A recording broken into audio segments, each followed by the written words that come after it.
Hello, good morning students.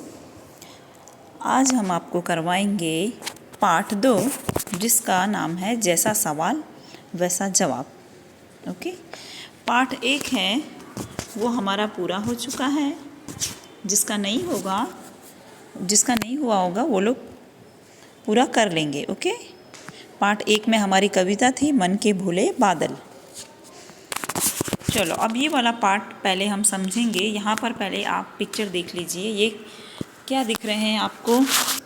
राजा की तरह दिख रहा है ये। ओके, यहाँ पर अकबर और बीरबल की बात कही गई है। ये राजा दिख रहे हैं, ये राजा अकबर हैं। ओके, पगड़ी पहनी हुई है सर में, है ना, राजा अकबर हैं। और ये बीरबल हैं। यहाँ पर आपने ऐसे तो अकबर और बीरबल की बहुत सी कहानियाँ सुनी होगी, पर ये थोड़ी अलग है कहानी।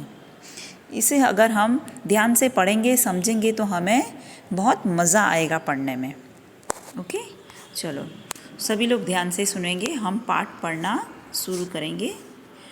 अभी हम यहाँ पे देखते हैं एक और सीन। यहाँ पर देखो क्या दिया गया है। ये बीरबल देखो, बीरबल का जो मुंह है आपको किस तरह से दिख रहा है कि जैसे किसी ने कुछ पूछ दिया हो, तो वो आश्चर्यचकित होकर के, यानी सरप्राइज़ होते हैं ना, जैसे हम उस तरह से ऐसे देख रहे हैं कि हैं ऐसे इस तरह से। ओके, और यहाँ पर ये राजा जी हैं।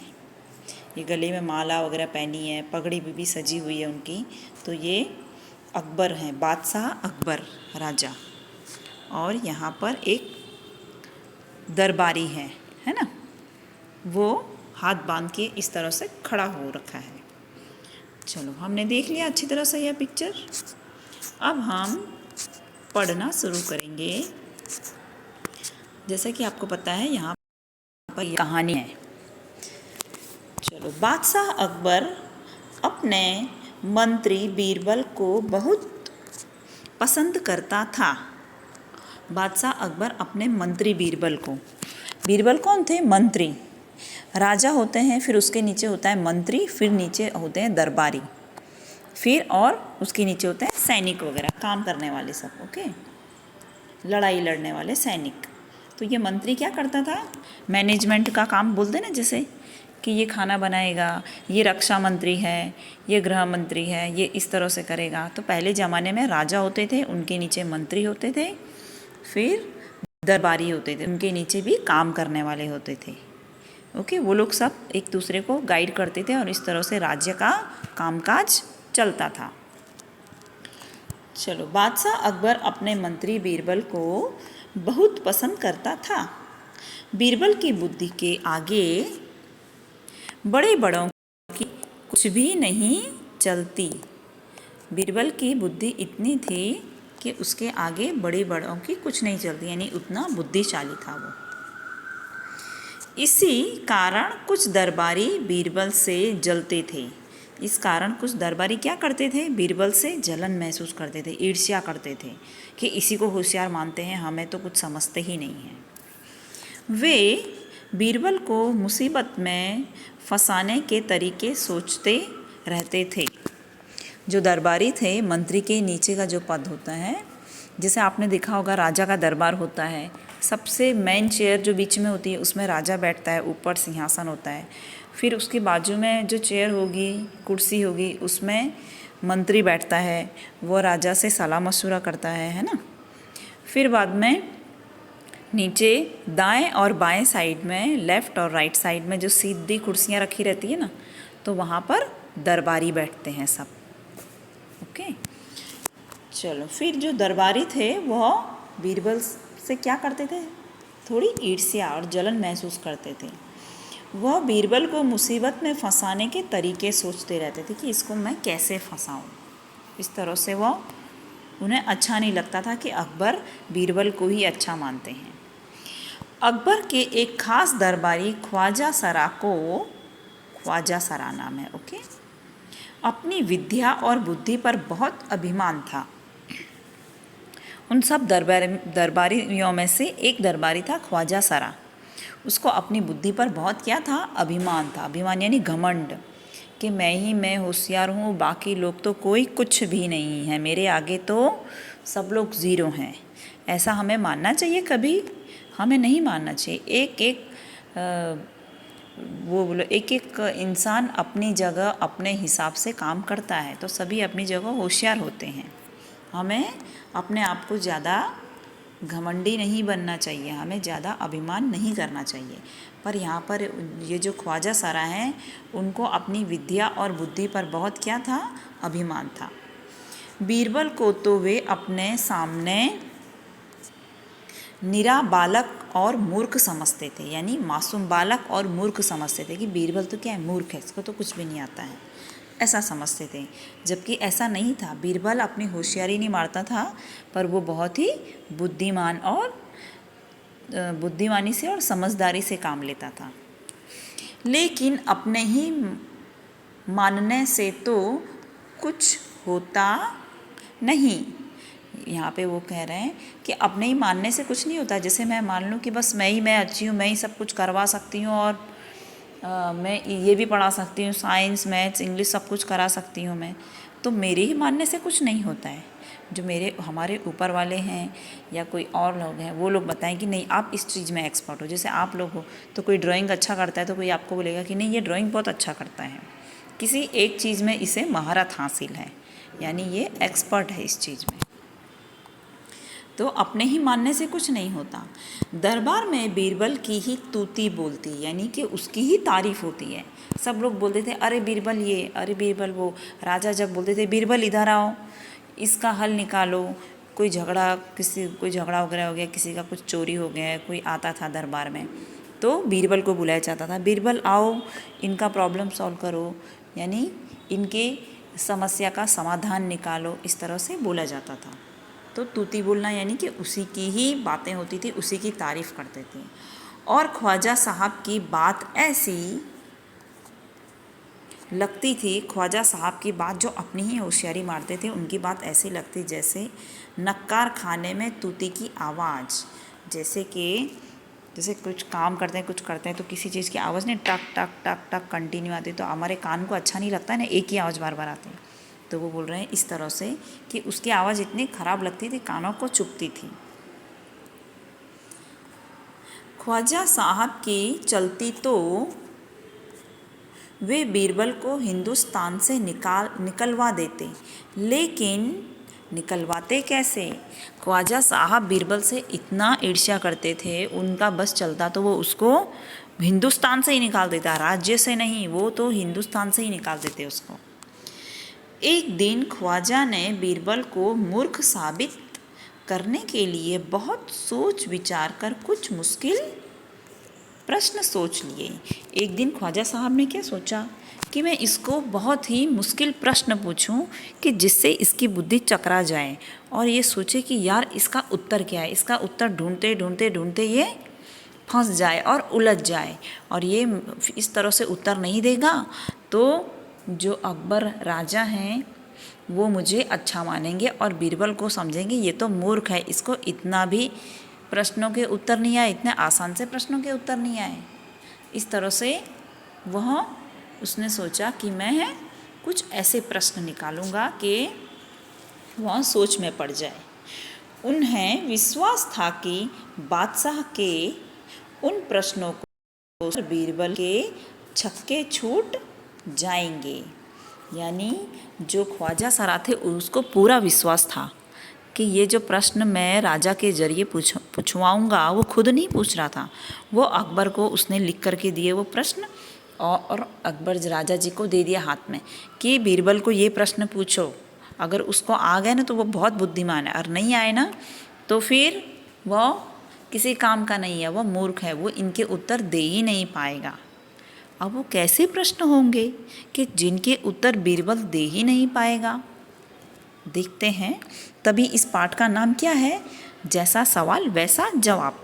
सवाल और जवाब, ये प्रश्न, ये पूरा हमारा पाठ है सवाल जवाब पर आधारित है। कुछ प्रश्न पूछे गए हैं इधर पे, है ना। छक्के छूट जाएंगे यानी कि उसके सिर चकरा जाएगा, वो बोलते हैं ना कंफ्यूज हो जाएगा। क्या हो जाएगा? वो सोच में पड़ जाएगा कि इसका क्या उत्तर दूँ मैं। छक्के छूट जाएंगे और वह लाख कोशिश करके भी संतोषजनक उत्तर नहीं दे पाएगा। तो बोला इसके तो छक्के छूट जाएंगे और ये संतोषजनक उत्तर नहीं दे पाएगा। यह मुहावरा है छक्के छूट जाना, यानी कि दिमाग चकरा जाना, कुछ समझ में नहीं आना, है ना। चलो फिर बादशाह मान लेगा कि ख्वाजा सरा के आगे बीरबल कुछ नहीं है। फिर बादशाह मान लेंगे, मुझे अच्छा मानेंगे, बोलेंगे मेरे आगे तो बीरबल कुछ भी नहीं है, बीरबल को तो आए नहीं इन प्रश्नों के उत्तर। ख्वाजा साहब अचकन पगड़ी पहनकर दाढ़ी सहलाते हुए अकबर के पास पहुँचे। अब यहाँ पर देखते हैं ख्वाजा सरा उनके पास पहुँचे। अचकन किसे बोलते हैं? ये लंबा सा कुर्ता पहना है ना जो, ये ख्वाजा सरा है, ये वाले। तो अचकन पहना है इन्होंने, उनकी दाढ़ी है, दाढ़ी में हाथ सहलाते हुए और वो प्रश्नों के उत्तर लेकर के उनके दाढ़ी सहलाते हुए अकबर के पास पहुँचे। पगड़ी पहनी उन्होंने, ये सर में से टोपी पहनी हुई ना ये, और दाढ़ी सहलाते हुए, दाढ़ी दिख रही है आप उनकी, हाँ, और ये लंबा कुर्ता अचकन पहनकर उनके पास पहुँचे। चलो पहुँचे और सिर झुकाकर बोले। अब राजा जी हैं तो उनके सामने ऐसे सिर झुकाना पड़ता है ना, ऐसे करके सिर झुकाकर बोले, बीरबल बड़ा बुद्धिमान बनता है, आप भी उसकी लंबी चौड़ी बातों के धोखे में आ जाते हैं कि अरे राजा आप भी उसकी बेवकूफ़ जैसी बातों में आ जाते हैं। वो अपने आप को बहुत बुद्धिमान समझता है।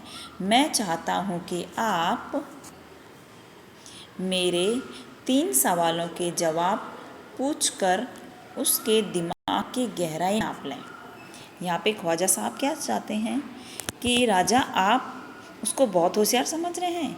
आप देखो मैंने ये 3 प्रश्न लिखे हुए हैं, आप उससे पूछो। मैं ये चाहता हूँ कि आप उससे पूछो तो आपको पता चल जाए कि इसका दिमाग कितना है।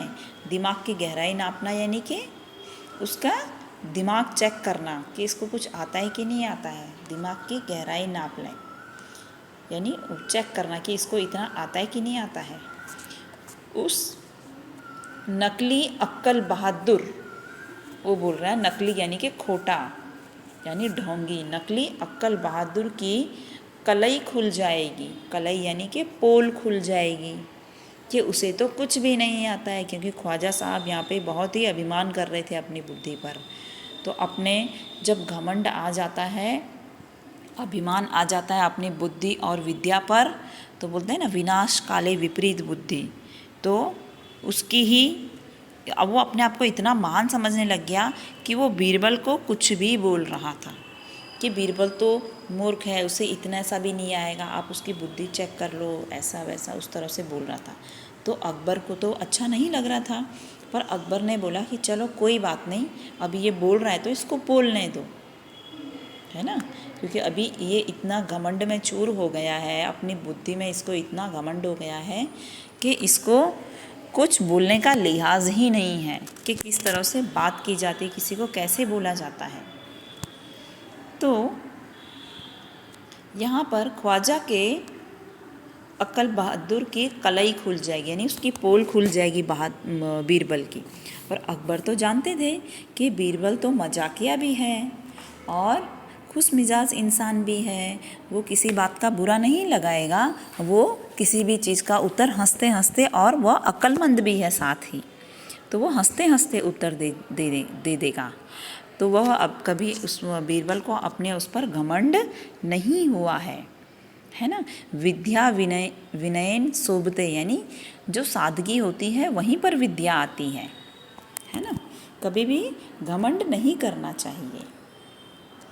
तो बीरबल यहाँ पर बीरबल परम ज्ञानी ख्वाजा रुको अभी, हाँ, नकली अक्ल बहादुर की कलई खुल जाएगी। कलई खुल जाएगी यानी कि अभी मुहावरा है, यानी उसका जो भेद है, राज है, वो खुल जाएगा।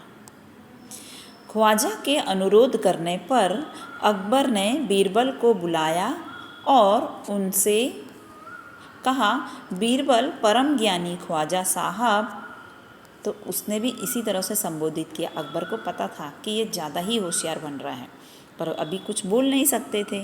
वो पीछे ही पड़ गया था कि नहीं उसको पूछो बीरबल को। तो उन्होंने इसी तरह से बोला, परम ज्ञानी ख्वाजा, इस तरह से उनको संबोधित किया। परम ज्ञानी ख्वाजा साहब, तुमसे 3 प्रश्न पूछना चाहते हैं, क्या तुम उनके उत्तर दे सकोगे? बीरबल बोले, जहाँ पनाह जरूर दूंगा, खुशी खुशी से पूछें। तो यहाँ पर जो ये बीरबल था वो तो क्या था, खुश मिजाज था। वो कभी भी किसी भी चीज़ को इस तरह से नहीं लेता था कि हाँ अब क्या होगा, डरता नहीं था, भयभीत नहीं होता था। वह हर समय अपने आनंदित जीवन जीता था।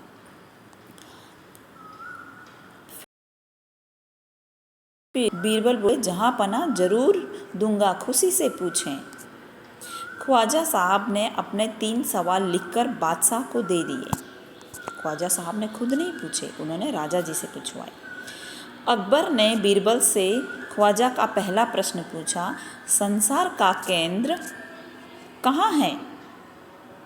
बीरबल ने जमीन पर अपनी छड़ी गाड़ कर उत्तर दिया, यही स्थान चारों ओर से दुनिया के बीचों बीच पड़ता है।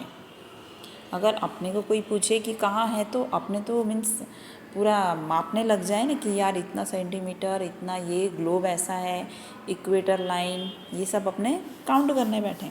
पर यहाँ पर उन्होंने उत्तर वैसा ही दिया कि यही स्थान केंद्र बिंदु है, तुरंत दे दिया आंसर, है ना।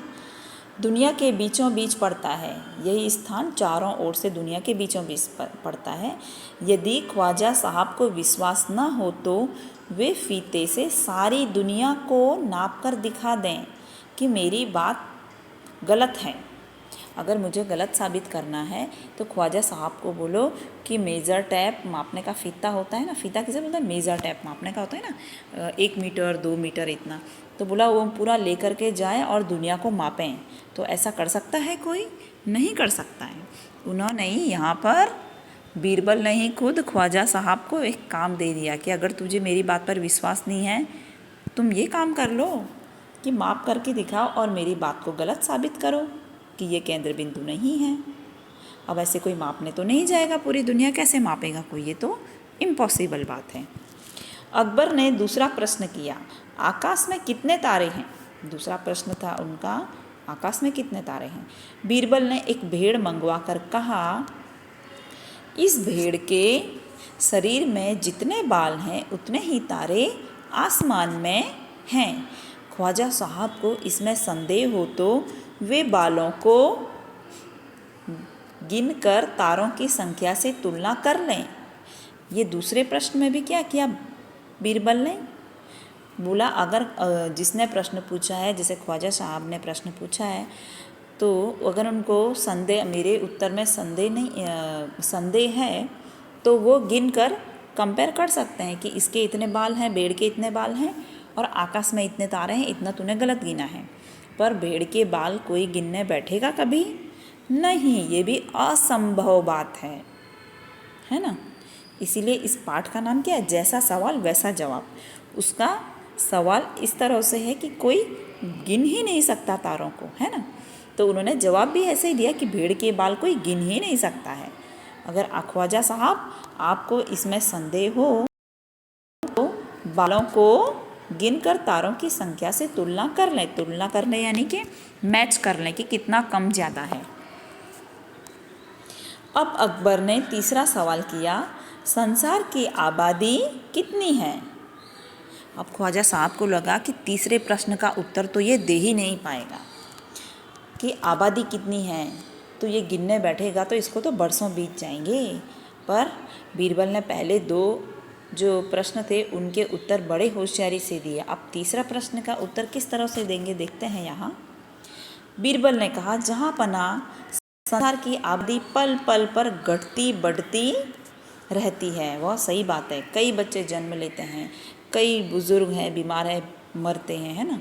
तो संसार क्या है कि आबादी पल पल यानी कि 1-1 मिनट में बढ़ती रहती है और घटती रहती है, क्योंकि हर पल लोगों का मरना जीना लगा ही रहता है।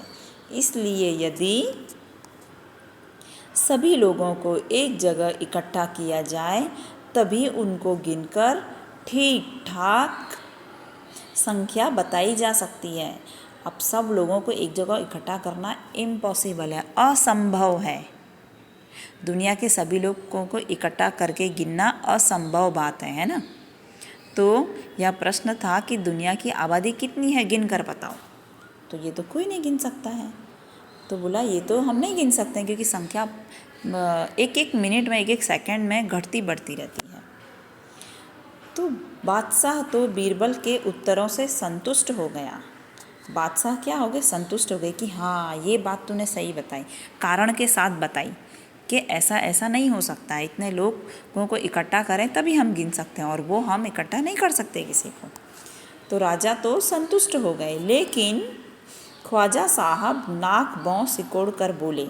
नाक भौं सिकोड़ कर यानी कि नाक इस तरह से ऊंची किया और भौं ऐसे कर दी, जैसे आप भी 2 मिनट करके देखना ऐसे हैं। तो थोड़ा गुस्सा आ गया उनको, क्रोधित हो गए वो। ओके, ऐसे गोल गोल जवाबों से काम नहीं चलेगा जनाब। बीरबल बोले, ऐसे सवालों के ऐसे ही जवाब होते हैं, पहले मेरे जवाबों को गलत साबित कीजिए। बोला जो मैंने उत्तर दिए हैं उनको गलत साबित करो तब आगे बढ़िए। बोला तब बोलो ऐसे गोल गोल, जैसा सवाल वैसा जवाब। आपके सवाल इस तरह से गोल गोल उलझाने वाले थे तो जवाब भी मैंने गोल गोल उलझाने वाले दिए, है ना। तो अगर आप गलत साबित करना चाहते हो तो जवाब को गलत साबित कीजिए और आगे बढ़िए। ख्वाजा साहब से फिर कुछ बोलते ही नहीं बना। यहाँ पर ख्वाजा साहब क्या हो गए, कंफ्यूज हो गए कि अरे मैंने इसको ऐसे प्रश्न पूछे और इसने गोल गोल करके तो उत्तर दे ही दिए, जिससे राजा जी भी संतुष्ट हो गए कि हाँ ये सही बोल रहा है, कुछ गलत नहीं बोल रहा है। यहाँ पे 3 प्रश्न कौन से थे उनके। पहला प्रश्न था कि दुनिया का केंद्र बिंदु कहाँ है, तो बीरबल ने कहा यही जगह पर है। अगर आपको अगर संतुष्ट नहीं हो और सही नहीं लगता है तो आप ही माप कर देख लीजिए, ख्वाजा साहब को बोला। दूसरा प्रश्न था आसमान में कितने तारे हैं, तो बोला ये भेड़ के बाल में जितने बाल हैं, भेड़ के शरीर में जितने बाल हैं उतने तारे हैं। अगर आपको यकीन नहीं होता तो आप गिनिए। तो ख्वाजा साहब ने बोला कि इसका भी उत्तर इसने बड़े चालाकी से दिया। तब तीसरा प्रश्न था कि संसार की आबादी कितना है, यानी कितने लोग हैं। तो बीरबल ने कहा कि भाई पल पल संख्या लोगों की संख्या घटती बढ़ती रहती है ना, तो यह गिनना इम्पॉसिबल है, असंभव है, ऐसे हम गिन नहीं सकते हैं। हाँ एक जगह पे सबको इकट्ठा करो तो हम गिन सकते हैं। तो यहाँ पर भी ख्वाजा साहब ने बोला, इसने बड़ी ही चालाकी से उत्तर दे दिया। चलो यह पाठ आप एक बार जितना हो सके रीडिंग स्किल डेवलप करो अपनी, क्योंकि जब आपके स्कूल रीओपन होंगे तो सबसे पहले हम सबकी रीडिंग चेक करेंगे। ओके, और जूम क्लास में भी मैं आपको बोलती रहती हूँ कि आप लोग रीड करना सीखो। हिंदी में जिसको लिखना पढ़ना आ जाएगा ना, तो लिखना तो आराम से आ जाएगा फिर। इसलिए पहले साफ साफ शब्दों में पढ़ने की कोशिश करना। चलो ओके।